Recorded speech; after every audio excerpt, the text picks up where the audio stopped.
avail our packages. Thank you so much. Wow, very, very generous. Thank you so much, Miss Pamela Joy.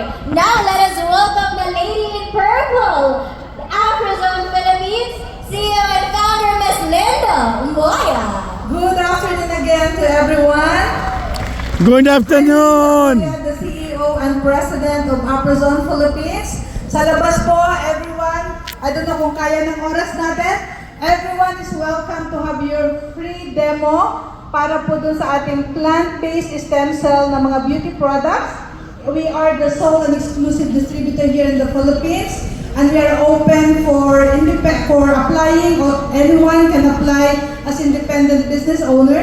Just visit us at our office at TB5 Media Center, dun po sa Launchpad Building in Mandaluyong City. So ang sabi nga natin, growing old is inevitable, but looking young is a choice. Thank you.